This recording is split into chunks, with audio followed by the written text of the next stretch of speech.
Assalamualaikum teman-teman yang selalu dalam lindungan Allah Subhanahu wa Ta'ala. Ini mengisahkan satu desa dihancurkan oleh amukan laut yang dipimpin oleh Nyi Roro Kidul, menenggelamkan seluruh wilayahnya. Apa sebabnya bisa seperti ini? Adakah orang yang masih hidup?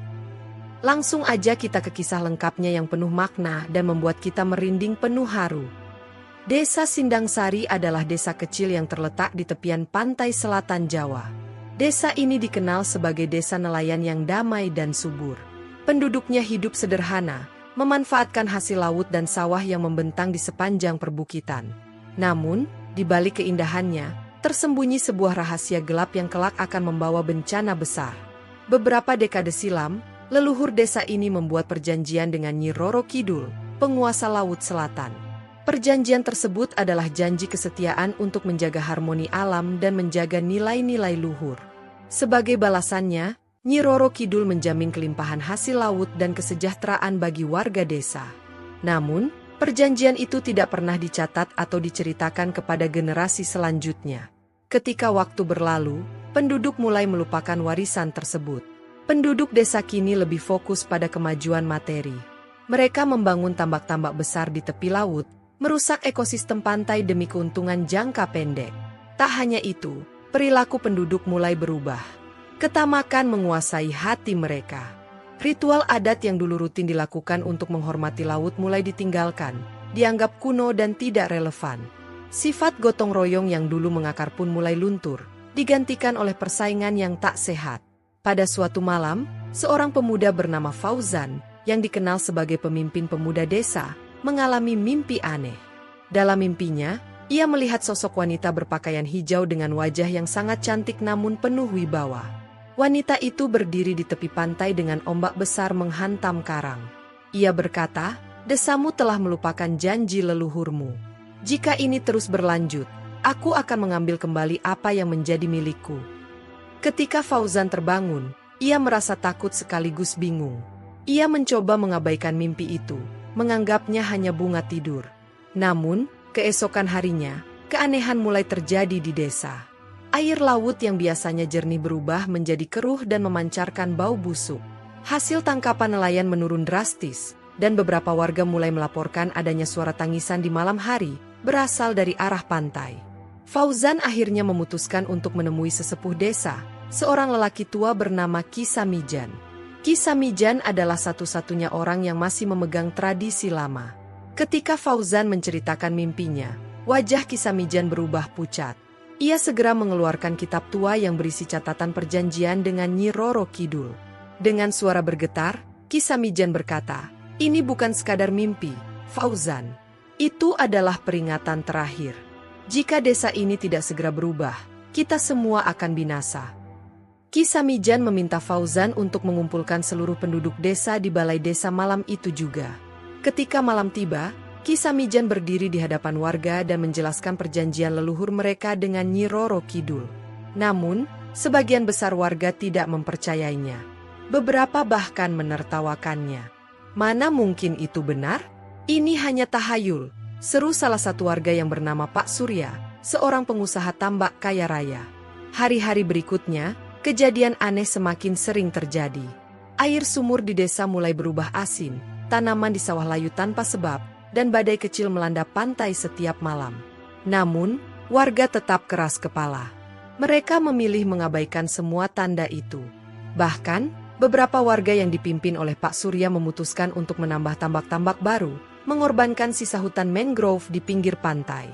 Fauzan, yang mulai merasa putus asa, memutuskan untuk pergi ke pantai seorang diri pada malam hari. Di sana, ia berdoa dengan penuh khusyuk, meminta petunjuk dari Yang Maha Kuasa. Di tengah doanya, tiba-tiba angin kencang berhembus, dan sosok wanita berpakaian hijau yang dilihatnya dalam mimpi muncul di hadapannya. Wajahnya terlihat murka, dan suaranya menggema di tengah gelapnya malam. "Waktu kalian hampir habis. Aku telah memberikan peringatan, tetapi mereka memilih untuk tidak mendengarkan. Pergilah, Fauzan. Berikan peringatan terakhir kepada desamu. Jika mereka tetap keras kepala, aku tidak akan segan-segan menenggelamkan semuanya." Dengan tubuh gemetar, Fauzan kembali ke desa dan mencoba membujuk warga untuk berubah. Namun, Usahanya sia-sia. Penduduk desa, yang kini semakin serakah, menganggap Fauzan hanya menyebarkan ketakutan tanpa dasar. Di tengah keputusasaan, Fauzan dan Kisamijan mengadakan pertemuan rahasia dengan segelintir warga yang masih peduli dengan tradisi dan keharmonisan alam. Mereka berencana untuk melakukan ritual adat lama sebagai upaya terakhir untuk menenangkan Nyi Roro Kidul. Namun, rencana ini diketahui oleh Pak Surya dan para pendukungnya. Mereka mengejek Fauzan dan Kisamijan, bahkan mengancam akan melaporkan mereka ke aparat desa atas tuduhan menyebarkan kepercayaan sesat. Dalam ketegangan itu, waktu terus berjalan. Fauzan dan kelompok kecilnya bersiap-siap untuk melakukan ritual, meski dengan risiko besar. Mereka hanya bisa berharap bahwa usaha mereka cukup untuk menyelamatkan desa dari bencana yang sudah di depan mata. Fauzan dan kelompok kecilnya, yang terdiri dari Kisamijan, beberapa warga tua, dan anak muda yang masih percaya pada warisan leluhur, memutuskan untuk melanjutkan ritual tersebut. Mereka memilih malam Jumat Kliwon, waktu yang diakini memiliki energi spiritual yang kuat. Ritual akan dilakukan di sebuah pantai terpencil, jauh dari keramaian desa. Di tengah malam yang sunyi, kelompok ini membawa sesaji berupa bunga 7 rupa, dupa, makanan tradisional, dan air laut yang telah mereka doakan sebelumnya. Mereka mulai melantunkan doa-doa kuno dalam bahasa Jawa Kawi, memohon maaf atas kelalaian desa dan meminta perlindungan. Fauzan memimpin ritual tersebut dengan penuh keyakinan, sementara Kisamijan memberikan arahan. Namun, tak lama setelah mereka memulai, angin kencang tiba-tiba berhembus, membuat api dupa padam. Ombak besar menghantam pantai, dan dari dalam lautan terdengar suara gemuruh. Suara seorang wanita, penuh amarah namun tetap tenang, menggema di udara. Kalian telah terlambat. Kehancuran sudah ditakdirkan.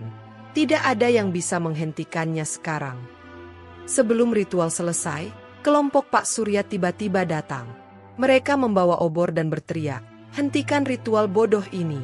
Kalian hanya membuang waktu dan mempermalukan desa kita." Pak Surya, yang semakin sombong, bahkan menendang sesaji yang telah diletakkan di atas pasir. Tindakannya membuat Fauzan dan kelompoknya marah, tetapi mereka tidak bisa berbuat banyak karena jumlah mereka kalah banyak. Kisamijan mencoba menenangkan suasana. Dengan suara penuh ketegasan, ia berkata, "Apa yang kalian lakukan akan membawa malapetaka bagi kita semua. Ini bukan tentang kepercayaan kuno atau tahayul. Ini tentang janji leluhur kita untuk menjaga alam. Jika kalian terus seperti ini, tidak akan ada lagi desa Sindang Sari." Namun, Pak Surya dan kelompoknya tetap tidak peduli. Mereka pergi meninggalkan pantai sambil tertawa, meninggalkan Fauzan dan kelompoknya dalam keputusasaan. Setelah insiden di pantai, kejadian aneh semakin sering terjadi. Ombak besar terus menerjang pantai, menghancurkan tambak-tambak yang telah dibangun oleh warga.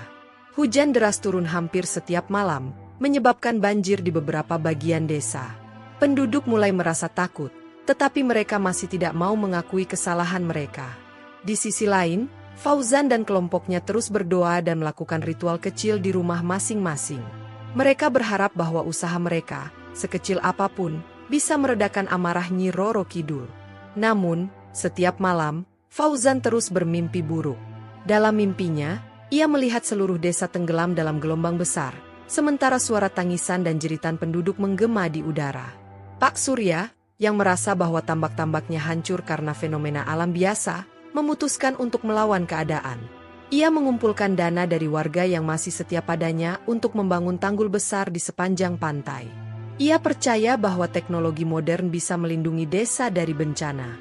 Namun, pembangunan tanggul tersebut justru memperburuk keadaan. Air laut yang terhalang oleh tanggul mulai merembes ke desa, mencemari air sumur dan membanjiri sawah. Beberapa warga mulai menyalahkan Pak Surya, tetapi ia tetap keras kepala. "Ini hanya masalah waktu. Kita pasti bisa mengatasinya," katanya dengan nada sombong. Pada malam ke-7 setelah insiden di pantai, langit di atas desa berubah menjadi merah darah. Angin kencang bertiup sepanjang malam, membuat warga tidak bisa tidur. Suara-suara aneh mulai terdengar dari arah pantai, seperti nyanyian wanita yang diiringi tangisan. Beberapa warga yang penasaran pergi ke pantai dan melihat sosok wanita berpakaian hijau berdiri di atas ombak. Ia tidak mengatakan apa-apa, tetapi tatapannya cukup untuk membuat mereka lari ketakutan. Keesokan paginya, Fauzan memutuskan untuk mengadakan pertemuan darurat di balai desa. Ia mencoba sekali lagi untuk membujuk warga agar berubah. Ini bukan lagi tentang kepercayaan atau perbedaan pendapat. Ini tentang menyelamatkan desa kita. Kita harus bersatu dan meminta maaf kepada Nyi Roro Kidul. Jika tidak, kita semua akan binasa, katanya dengan suara bergetar. Namun, seperti biasa, usahanya tidak membuahkan hasil.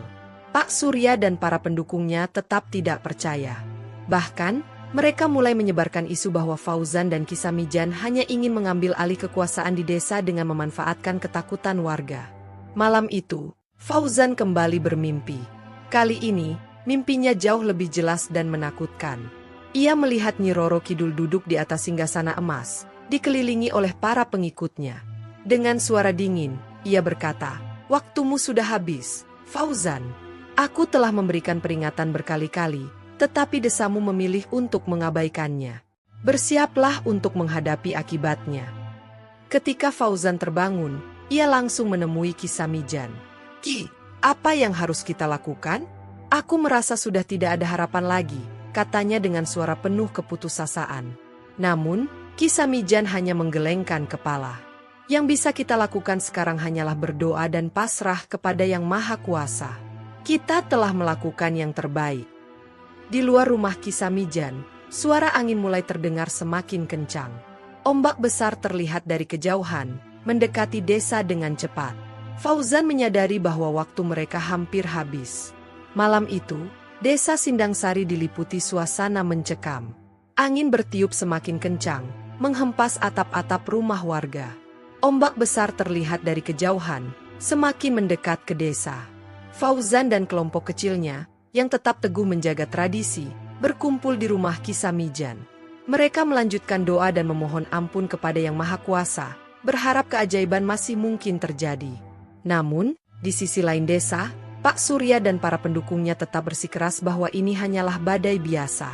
Mereka sibuk memperkuat tanggul dan memasang karung-karung pasir di sepanjang pantai. Dengan penuh kesombongan, Pak Surya berkata, "Kita tidak butuh ritual kuno itu. Kita butuh tindakan nyata.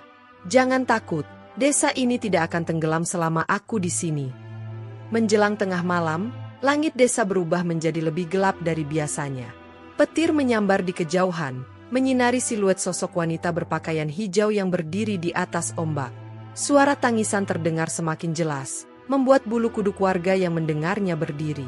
Beberapa warga yang mulai ketakutan berlari ke rumah Fauzan, memohon untuk bergabung dalam doa mereka. "Aku tidak peduli lagi apa kata orang. Aku hanya ingin selamat," kata seorang ibu sambil membawa anak-anaknya. Fauzan dengan hati terbuka menerima mereka, mempersilakan untuk ikut berdoa. Namun, ketika jumlah orang yang berkumpul semakin banyak, suara keras dari luar rumah terdengar. Pak Surya, dengan wajah merah padam, mendobrak masuk. "Apa yang kalian lakukan di sini? Kalian menyebarkan ketakutan dan mengkhianati desa ini," teriaknya. Kisamijan mencoba menenangkan Pak Surya, tetapi sebelum ia bisa berbicara, sebuah suara yang sangat keras menggema dari arah pantai. Suara itu bukan suara manusia, melainkan suara alam yang menyerupai raungan, seolah-olah laut sedang berbicara. Semua orang yang mendengarnya terdiam dalam ketakutan. Tepat pukul tengah malam, ombak besar pertama menghantam tanggul yang dibangun oleh Pak Surya. Tanggul yang selama ini dianggap sebagai perlindungan terbaik desa itu roboh seketika, menghancurkan tambak-tambak dan membawa materialnya ke daratan. Air laut mulai masuk ke desa, membanjiri rumah-rumah yang berada di dekat pantai. Warga yang masih tinggal di rumah mereka berlari panik, mencoba menyelamatkan diri ke tempat yang lebih tinggi. Fauzan, yang melihat kejadian ini, segera memimpin warga yang berkumpul di rumah Kisamijan untuk menuju bukit kecil di pinggiran desa. "Ayo, kita harus segera pergi. Jangan membawa barang apapun, hanya bawa dirimu sendiri," teriaknya. Namun, Pak Surya tetap tidak mau menyerah. Dengan sisa kekuatannya, ia mencoba menghalangi warga untuk mengikuti Fauzan. "Kalian bodoh jika percaya pada tahayul. Kita bisa menyelamatkan desa ini jika kita bekerja sama membangun tanggul baru," katanya dengan nada putus asa. Beberapa warga yang masih percaya pada Pak Surya memilih untuk tinggal dan membantunya. Namun, Fauzan tidak bisa lagi memaksa mereka. Ia hanya bisa memimpin mereka yang mau mengikuti, berharap bahwa langkah ini cukup untuk menyelamatkan nyawa. Ketika Fauzan dan kelompoknya tiba di puncak bukit, angin tiba-tiba berhenti. Laut yang tadinya bergelora mendadak menjadi tenang. Di tengah keheningan itu, muncul sosok wanita berpakaian hijau di hadapan mereka. Wajahnya penuh wibawa, namun tatapannya mengandung kesedihan. Ia memandang Fauzan dengan lembut, lalu berkata, "Aku telah memberi peringatan berkali-kali. Mereka memilih untuk tidak mendengar." Fauzan, dengan tubuh gemetar, memberanikan diri untuk berbicara. "Maafkan kami, Nyi. Tidak semua dari kami melupakan perjanjian itu. Masih ada yang berusaha menjaga tradisi dan menghormati laut." Nyi Roro Kidul mengangguk pelan. "Aku tahu, dan aku tidak akan melupakan usaha kalian. Tetapi keadilan harus ditegakkan. Apa yang telah mereka lakukan terhadap lautku tidak bisa dimaafkan begitu saja. Hari ini, desa ini akan menjadi pelajaran bagi dunia." Setelah mengatakan itu, sosoknya menghilang, dan angin kembali bertiup kencang. Fauzan hanya bisa memejamkan mata, berdoa agar warga yang tersisa di desa diberi keselamatan. Sementara itu, di desa, Pak Surya dan kelompoknya masih mencoba melawan arus air yang semakin tinggi. Mereka berusaha menyelamatkan tambak-tambak dan barang-barang berharga, tetapi semuanya sia-sia. Ombak besar kedua datang dengan kekuatan yang lebih dahsyat, menghancurkan sisa desa dan menyeret apapun yang ada di jalannya ke dalam laut. Suara jeritan terdengar di mana-mana. Warga yang tadinya percaya pada Pak Surya mulai menyesali keputusan mereka.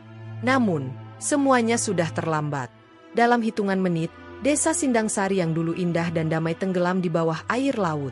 Tidak ada yang tersisa kecuali puing-puing yang terapung di permukaan. Fauzan dan kelompoknya, yang menyaksikan semua ini dari bukit, hanya bisa menangis. Mereka tidak hanya kehilangan desa mereka, tetapi juga orang-orang yang mereka cintai. Namun, di tengah kesedihan itu, mereka juga merasa bersyukur karena masih diberi kesempatan untuk hidup. Ki Samijan, dengan suara lemah, berkata, "Ini adalah pelajaran yang sangat mahal. Jangan pernah lagi kita melupakan janji kita kepada alam. Karena ketika alam marah, tidak ada yang bisa menghentikannya." Fauzan mengangguk, bertekad untuk memulai kehidupan baru yang lebih baik bersama kelompok kecilnya. Namun, ia tahu bahwa luka ini akan terus membekas di hati mereka semua. Pagi itu, ketika matahari perlahan muncul di ufuk timur, yang tersisa dari desa Sindangsari hanyalah kenangan. Laut yang tenang tampak menyimpan rahasia gelap dari malam sebelumnya. Bukit kecil tempat Fauzan dan kelompoknya berlindung kini menjadi satu-satunya tempat yang selamat dari amukan ombak. Mereka menyaksikan dengan hati hancur, melihat desa mereka telah hilang, tenggelam di bawah permukaan laut. Namun, di tengah kehancuran, hidup harus terus berjalan. Fauzan, sebagai pemimpin kelompok kecil itu, memutuskan untuk membawa mereka menuju desa terdekat yang dikenal sebagai Desa Waringin. Desa itu terletak jauh dari pantai dan tidak terdampak oleh bencana. Dengan langkah berat, mereka berjalan meninggalkan bukit, meninggalkan semua yang mereka kenal, dan memulai perjalanan menuju masa depan yang tidak pasti. Desa Waringin menyambut mereka dengan tangan terbuka. Kepala desa, seorang pria bijaksana bernama Pak Yadi, merasa iba dengan kondisi Fauzan dan kelompoknya. Ia menyediakan tempat tinggal sementara di lumbung desa dan meminta warga desa Waringin untuk membantu mereka dengan bahan makanan serta pakaian. "Semua ini adalah cobaan dari Tuhan," kata Pak Yadi kepada Fauzan. "Namun, apa yang terjadi pada desamu bisa menjadi pelajaran bagi kita semua untuk lebih menghormati alam dan tradisi." Fauzan merasa bersyukur atas kebaikan ini, tetapi di dalam hatinya, ia tahu bahwa tugasnya belum selesai. Ia merasa memiliki tanggung jawab untuk menyampaikan pesan dari bencana ini kepada dunia, agar tidak ada lagi desa seperti Sindangsari yang mengalami nasib serupa. Hari-hari berlalu, dan Fauzan mulai merenungkan apa yang sebenarnya terjadi. Ia menghabiskan banyak waktu berbicara dengan Ki Samijan, yang meski kini sudah lemah, tetap menjadi sumber kebijaksanaan bagi mereka semua. Dalam percakapan mereka, Ki Samijan berkata, bencana ini adalah akibat dari ketamakan dan keangkuhan manusia. Namun, dari kehancuran, kita bisa membangun sesuatu yang lebih baik, asalkan kita belajar dari kesalahan. Fauzan memutuskan untuk mendokumentasikan seluruh peristiwa yang terjadi, dari awal hingga akhir. Dengan bantuan beberapa pemuda yang selamat, ia menulis kisah Sindangsari, termasuk perjanjian leluhur mereka dengan Nyi Roro Kidul, peringatan yang diabaikan, dan kehancuran yang akhirnya datang. Fauzan percaya bahwa cerita ini harus disampaikan kepada generasi mendatang sebagai peringatan agar tidak mengulangi kesalahan yang sama. Setelah beberapa bulan tinggal di desa Waringin, Fauzan dan kelompoknya mulai menyesuaikan diri. Mereka bekerja keras membantu warga desa, mengolah ladang, dan memperbaiki fasilitas umum. Kehadiran mereka membawa semangat baru bagi desa Waringin, yang sebelumnya juga menghadapi tantangan akibat kemiskinan. Kisah Sindang Sari mulai menyebar, tidak hanya di desa Waringin tetapi juga ke desa-desa lain di sekitar pantai selatan.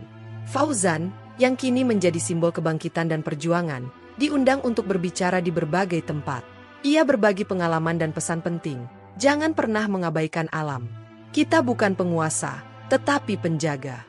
Ketika kita melupakan tugas itu, alam akan mengingatkan kita dengan cara yang paling menyakitkan. Kisah ini juga sampai ke telinga para akademisi dan jurnalis. Fauzan kemudian diundang ke kota untuk berbicara di sebuah forum besar tentang pentingnya menjaga harmoni antara manusia dan alam. Ia berdiri di depan ratusan orang, menceritakan bagaimana Sindang Sari tenggelam karena keserakahan, tetapi juga bagaimana bencana itu menjadi pelajaran besar bagi mereka yang selamat. Beberapa bulan setelah bencana, Fauzan kembali ke pantai bersama beberapa orang yang selamat. Ia merasa ada sesuatu yang belum selesai.